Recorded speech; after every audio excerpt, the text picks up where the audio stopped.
What's going on, everyone? I am Bubbles BuzzerBeater, and this is the unofficial official BuzzerBeater YouTube channel, back again with another video.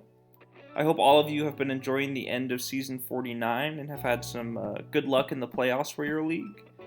I know my team has dealt with a lot of injuries this postseason, and I unfortunately lost Game 1 of the finals at home by 1 point, but I'm excited to have a chance at making a epic finals comeback. So due to the BuzzerBeater finals that are happening right now, I thought it would be a cool idea to see what NBA Finals MVP skill sets would look like in BuzzerBeater. So note that these skills are based off of my personal eye test from watching them, their stats from the finals, as well as input from my peers to help make sure that any personal biases that I have or have had in the past are minimized. And without further ado, here are what the NBA Finals MVPs from the last decade would look like in BuzzerBeater. So 2009 was the first season of the NBA that I actually watched all of the NBA Finals. I was very hopeful that the Denver Nuggets would be able to make the finals that season, but Kobe ripped my heart out and I was forced to watch him dismantle the Orlando Magic instead. In this video, however, I am looking at the Finals MVPs from just the last decade, and in 2010, Kobe won the honors by winning an exciting Finals matchup against the Celtics, averaging 28.6 points per game, 8 rebounds per game, and just under 4 assists per game, as well as 2.1 steals per game. And his shooting efficiency was not as impressive as his outright box scores, shooting just 40.5% from the field and 31.9% from 3. But watching his dominant performance with my own two eyes helped compensate for this low efficiency number, and I ended up landing on this. So you'll see 143 total skill points with 96 guard skill points with the colossal 19 jump shot. And then Kobe was still a really great defender this season at age 31. So he had the phenomenal 18 outside defense mixed in with the 13 inside defense, and then some solid driving and inside scoring numbers as well as solid rebounding and passing. He was a very good shooting guard for this finals.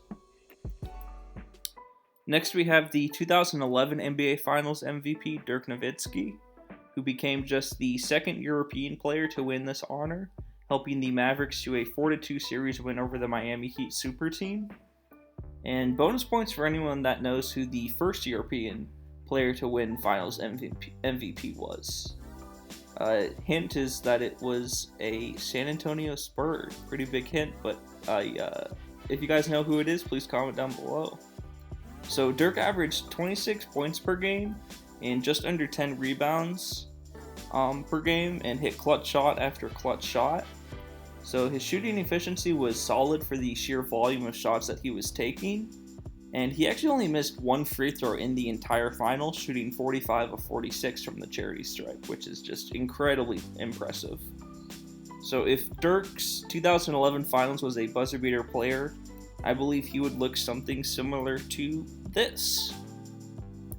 He was never an elite defender, I would say, and at age 33, he had definitely started to slow down slightly. So that's where you'll see decent defensive skills with 16 inside defense, 9 shot blocking, 13 outside defense, but nothing that, really went above and beyond. Where he excelled was definitely his jump shooting and his inside shooting. So you have that 18 phenomenal jump shot with the 14 jump range, and then you have the good driving and handling, as well as the 17 inside shot. In 2012, our Finals MVP was LeBron James, who also won his first NBA title this season. So you'll see LeBron on here 3 different times, and I personally think that this was his weakest finals of the 3, but the Heat were also playing an incredibly young OKC team, and LeBron didn't need to step up as much as he did in the next 2 finals MVP appearances. So LeBron averaged an astounding 28.6 points per game, 10.2 rebounds per game, and 7.4 assists per game.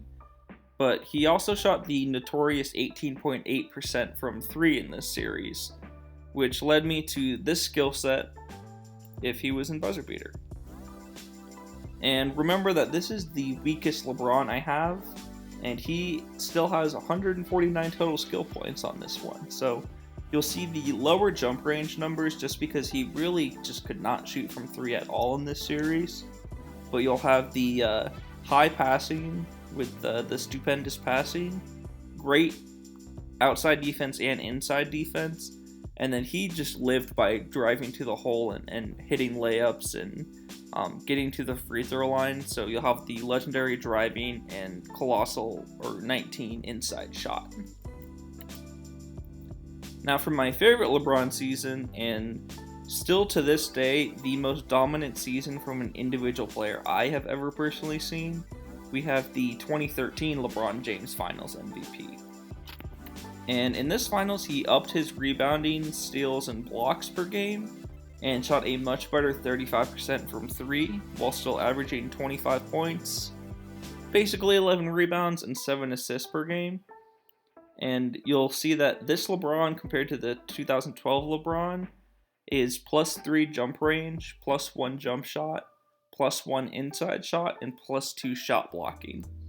So very, very similar to the 2012 LeBron James build, but I do think that this season was just slightly more impressive, and I think that he was better as a shot blocker and much better as a jump shooter in this season.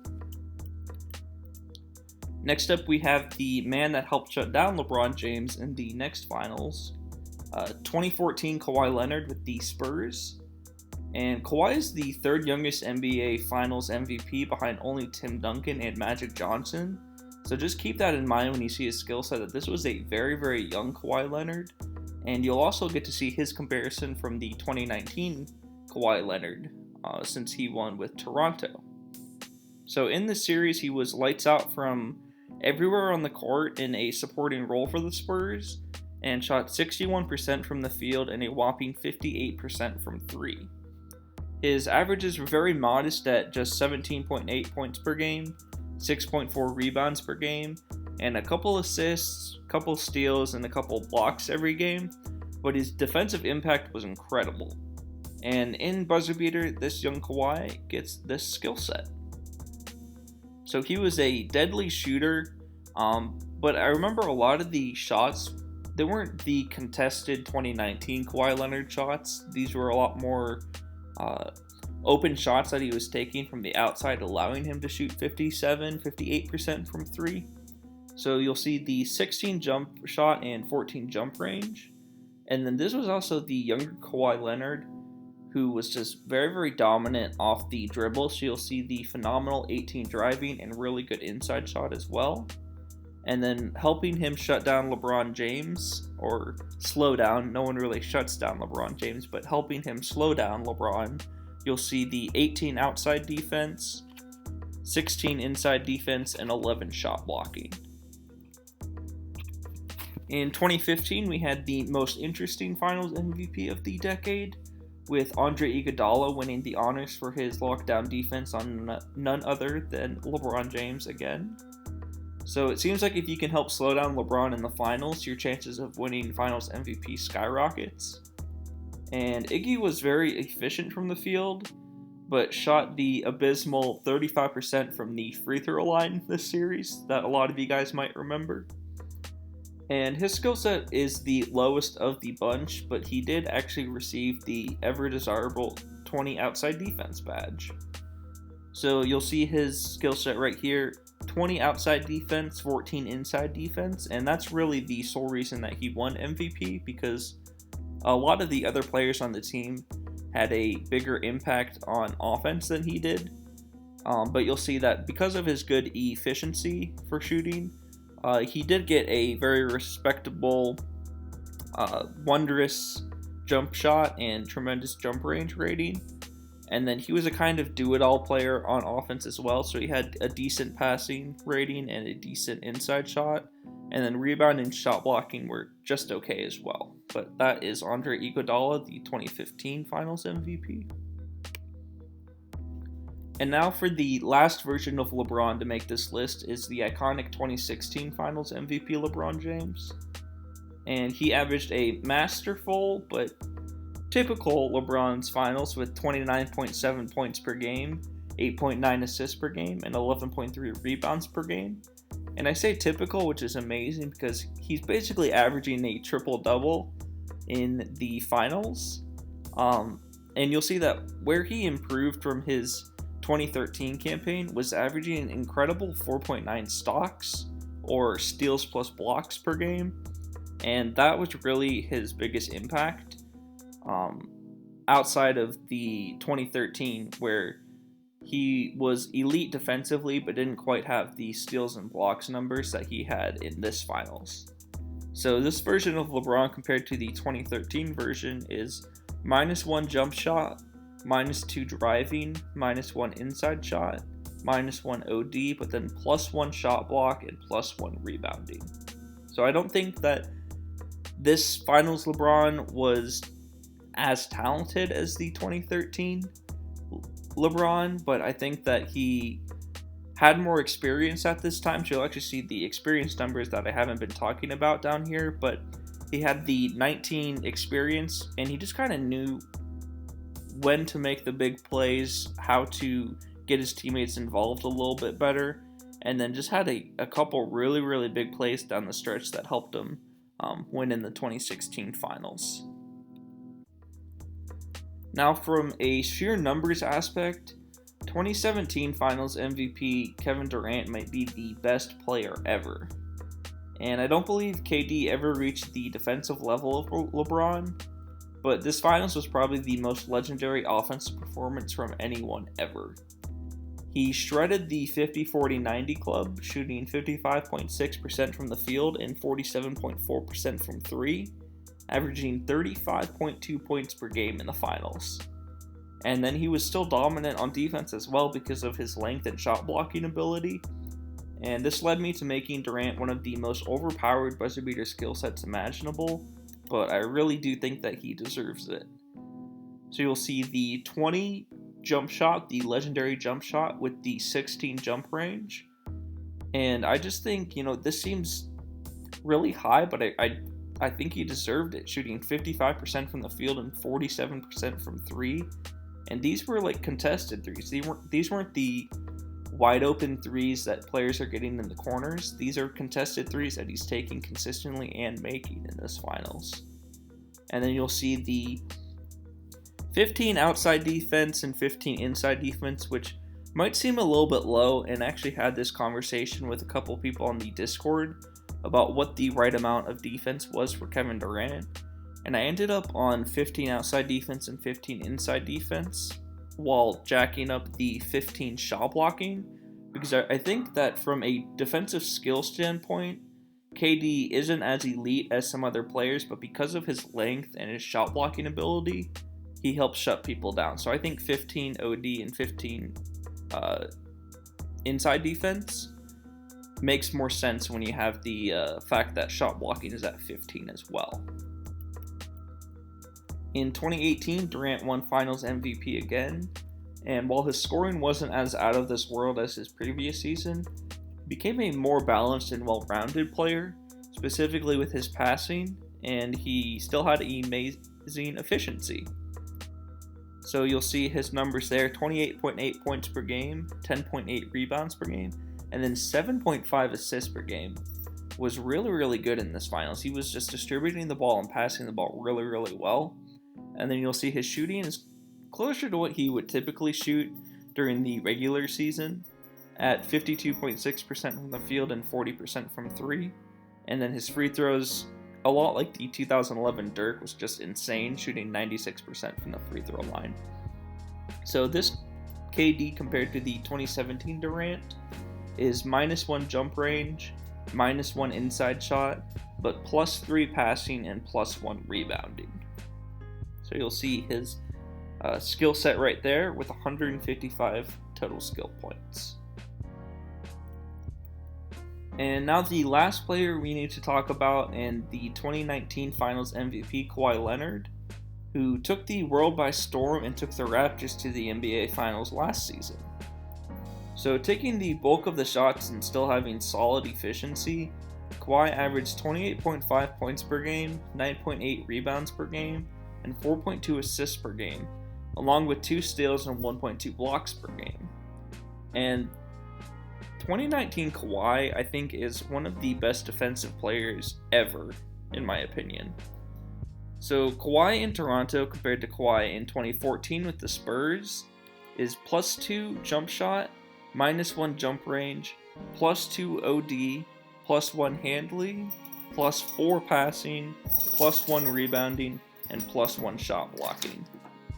Now, I'm sure you all are curious to see how these Finals MVPs stack up against each other, and a lot of you might look at this Kawhi and think that he is higher than he should be, but I really think that just his defensive impact and the fact that he carried this Toronto Raptors team to the final and helped shut down Giannis along the way, and then just dismantled the Warriors in the finals, I think he really deserves it.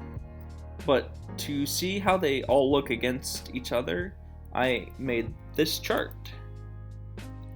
So I ordered all of them in accordance to the guard skill points, big skill points, and total skill points for their respective seasons. For guard skill points, 2019 Kawhi led the way, followed by 2018 KD and 2010 Kobe. And then 2011 Dirk was at the bottom, just below 2015 Andre Iguodala. For big skill points, 2016 LeBron led the way with 62 big skill points, followed by the 2013 LeBron version, and then both Durant seasons after that. And at the bottom we have Andre Iguodala with the fewest big skills, as well as 2010 Kobe above him, who had a very respectable 47 big skill points at the shooting guard position. And lastly, we have the total skill points, where 2013 LeBron leads the way with 156 total skill points, just above 2018 Kevin Durant. And then at the bottom, we once again have Iggy with only 127 skill points, and he finished below Dirk, who has 141, and then the young Kawhi Leonard with 142 skill points. But that's kind of how all of them compared based on the skill sets that I helped create on what I think they would look like in BuzzerBeater. So that's going to do it for this video. I hope you guys enjoyed it and can look at these as objectively as I tried to. I understand that these aren't perfect and people will always have valid opinions on skills being higher or lower than what I listed, but I think this creates a fun discussion nonetheless. Also, if there are any other players that you guys are interested in seeing me create BuzzerBeater skill sets for, just let me know. Some that come to mind for me are like 2011 Derrick Rose, 2006 Dwayne Wade, 2013 Melo, and then even older players like 85 Larry Bird might be fun as well. Players 2008 and after are the ones that I feel most confident in making, simply because that's when I began watching the NBA much more seriously, and having that eye test I think is really important, but I can also do my best with players that are older than that, so just let me know. Besides that, please like and subscribe, and I'll talk to you guys soon. Thanks. Bye.